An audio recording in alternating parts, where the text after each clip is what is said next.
নমস্কাৰ গেট 4 উন্নতি ভিডিঅ'লৈ সকলোকে স্বাগতম জনাইছোঁ যিকেইটা কোৱেশ্যন আছে বহুত ইম্পৰ্টেণ্ট হ'ব গেট 4 কাৰণে যদিহে আপোনালোকে ভিডিঅ'টো শেষলৈকে চাই তেনেহ'লে নতুন কিবা এটা শিকিব পাৰিব জানিব পাৰিব সো আহকচোন আজি কোৱেশ্যন কেইটা কি আছে আমি এবাৰ চাওঁ প্ৰথম কোৱেশ্যনটো হৈছে কোনখন আঁচনিৰ অধীনত কামাখ্যা মন্দিৰ উন্নয়ন কৰা হৈছিল Kamakhya temple is developed under which scheme গতিকে কোনখন আঁচনিৰ উন্নয়নত বা আঁচনিৰ অধীনত কামাখ্যা মন্দিৰ উন্নয়ন কৰা হৈছিল কাৰেক্ট এনসাৰটো হ'ব মনত ৰাখিব প্ৰসাদ নামৰ এখন আঁচনি সেই আঁচনিৰ অধীনত কামাখ্যা মন্দিৰ উন্নয়ন কৰা হৈছিল next question mission Muga aims at achieving a production of 1 million kg Muga by কোন বছৰৰ ভিতৰত মিছন মুগাই 10 লাখ কিলোগ্ৰাম মুগা উৎপাদন লাভ কৰাৰ লক্ষ্য লৈছে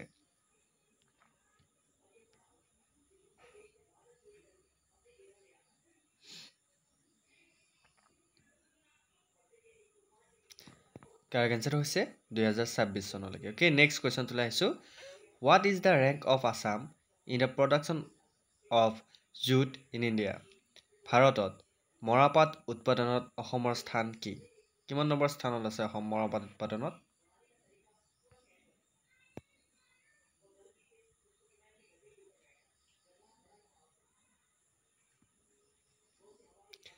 কাৰেক্ট এনসাৰটো হৈছে অসম 2 নম্বৰ স্থানত আছে সেকেন্ড পজিশনত next question in the year 2014 human development index of Assam which district has the lowest achievement in human development 2014 চনৰ অসমৰ মানৱ উন্নয়ন সূচক কোনখন জিলাত মানৱ উন্নয়নত সৰ্বনিম্ন কৃতিত্ব আছে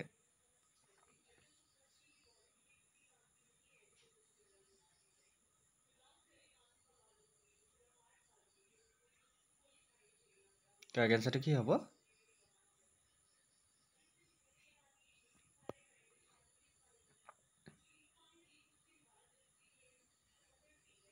কাৰেক্ট এনসাৰটো হৈছে হাইলাকান্দি নেক্সট কুৱেশ্যনটোলৈ আহিছোঁ the NRL started commercial production from কোন বছৰৰ পৰা NRLৰ বাণিজ্যিক উৎপাদন আৰম্ভ হৈছিল NRLৰ বাণিজ্যিক উৎপাদন কিমান চনৰ কোন তাৰিখৰ পৰা আৰম্ভ হৈছিল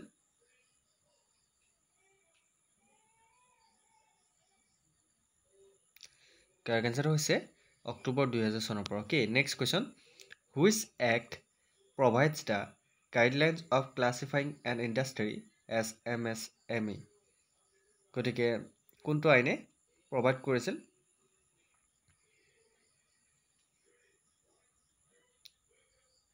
কাৰেক্ট এনসাৰটো হৈছে MSMED Act 2006 মনত ৰাখিব অপচন আছে ৰাইট আনসাৰ নেক্সট কুৱেশ্যনটোলৈ আহিছোঁ সেৰিকালচাৰ ইজ ৰিলেটেড টু সেৰিকালচাৰ কিহৰ লগত জড়িত এইটো কিন্তু বহুত ইম্পৰ্টেণ্ট কুৱেশ্যন সেৰিকালচাৰ কিহৰ লগত জড়িত প্ৰায় আহে পৰীক্ষাত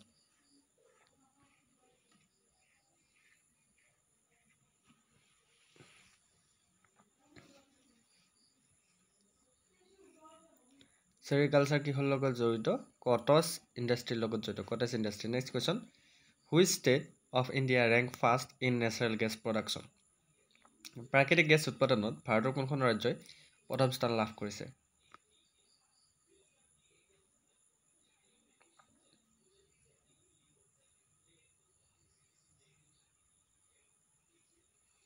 কাৰেক্ট এনসাৰটো হৈছে Assam next question where the two tea gardens of Maniram Dewan located গতিকে মণিৰাম দেৱানৰ চাহ বাগিচা দুখন ক'ত আছিল কোনোবাই জানেনে মণিৰাম দেৱানৰ দুখন চাহ বাগিচা আছিল ক'ত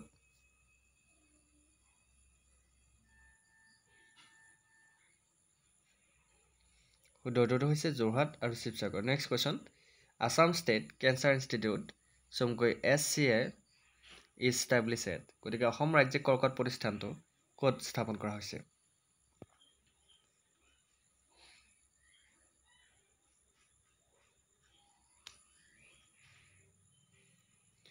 কাৰেক্ট এনসাৰটো হৈছে Guwahati next question Assam agribusiness and rural transformation project চমুকৈ এপাৰ্ট ইজ ফাউণ্ডেড বাই ক'ত আছে এপাৰ্ট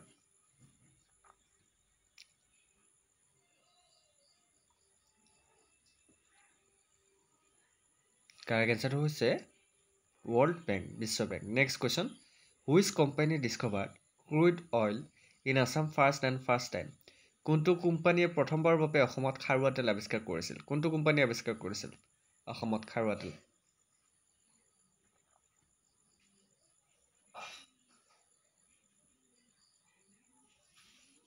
Correct answer হৈছে Assam Railways and Trading Company. গতিকে option C is the right answer. Next question to আহিছোঁ. Which of the following was never an objective of the 5-year plans in India? তলৰ কোনটো ভাৰতৰ পঞ্চবাৰ্ষিক পৰিকল্পনাৰ কেতিয়াও উদ্দেশ্য নাছিল?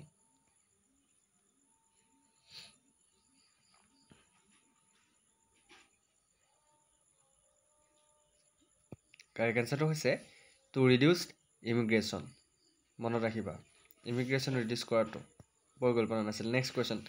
Which of the following goods did Assam export in largest amount? তলৰ কোনটো সামগ্ৰী অসমে সৰ্বাধিক পৰিমাণে ৰপ্তানি কৰে? এটা আমি সকলোৱে জানো.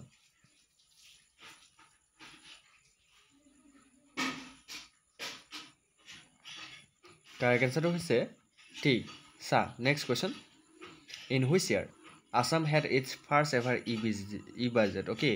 কোন বছৰত অসমে ইয়াৰ প্ৰথম ই-বাজেট ঘোষণা কৰিছিল?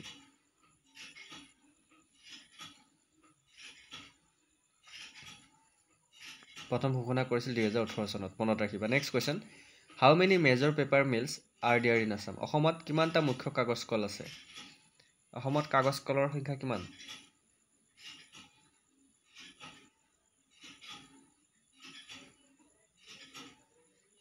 অসমত কিমানটা আছে? 3টা. মনত ৰাখিবা. Next question. The first livestock census in India was started in the year. ভাৰতত প্ৰথম পশুধন লোকপিয়ল কোন বছৰত আৰম্ভ হৈছিল?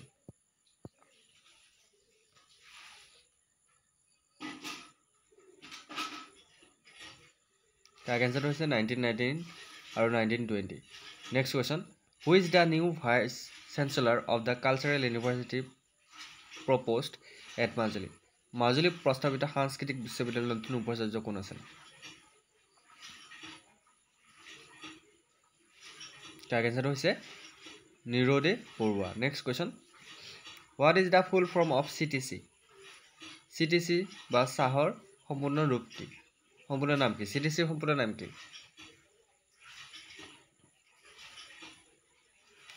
Correct answer হৈছে Crush, Tear and Curl. Next question. The Digboi Oil Refinery is run by. Digboi তেল শোধনাগাৰ কাৰ দ্বাৰা পৰিচালিত হয়? একদম ইজি, মনত ৰাখিবলগীয়া ইণ্ডিয়া অইল কৰ্পোৰেশ্যন লিমিটেডৰ দ্বাৰা পৰিচালিত হয়. Next question. Which of the following is the major compound of non-tax revenue in Assam? অসমত কৰবিহীন ৰাজহৰ প্ৰধান উপাদান তলৰ কোনটো?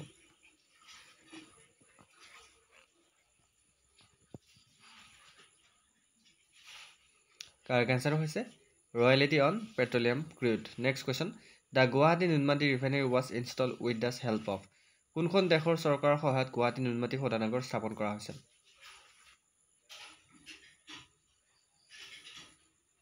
মনত ৰাখিবা গভৰ্ণমেণ্ট অফ ৰোমানিয়া.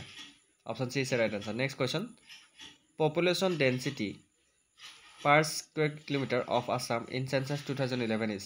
2011 চনৰ লোকপিয়লৰ মতে অসমৰ জনসংখ্যা ঘনত্ব প্ৰতি বৰ্গ কিলোমিটাৰত কিমান? Correct answer হৈছে 398 জন. Next question. Prakriti ke saath pragati ke aur is the slogan of which refinery of Assam? গতিকে কোনটো ৰিফাইনাৰীৰ শ্লোগান প্ৰকৃতি কে সাথ প্ৰগতি কে অৰ?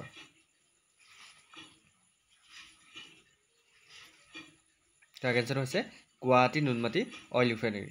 গতিকে এইকেইটা আছিল আজি গুৰুত্বপূৰ্ণ কুৱেশ্যন আপোনালোকৰ গ্ৰেড 4 কাৰণে. চ' যিসকলে গ্ৰেড 4 পৰীক্ষা দিব ওলাইছে এনেকুৱা ধৰণৰ কুৱেশ্যনবোৰ প্ৰায় চাই যাব, কাৰণ সৰু সৰু লাগে দেখাত কুৱেশ্যনবোৰ অলাগতিয়াল লাগে, কিন্তু এনেকুৱা ধৰণৰ কুৱেশ্যন পৰীক্ষাত দেখিব পাব. চ' সকলোকে ধন্যবাদ জ্ঞাপন কৰিছোঁ. আনক্লিক লাইভ চেনেলটো যদি ছাবস্ক্ৰাইব কৰা নাই ছাবস্ক্ৰাইব কৰি দিব. অ'কে, আজি ক্লাছটো ইমানতে সমাপ্ত কৰিছোঁ. নেক্সট ক্লাছত আকৌ লগ পোৱাৰ প্ৰতিশ্ৰুতি. জয় হিন্দ, জয় অসম.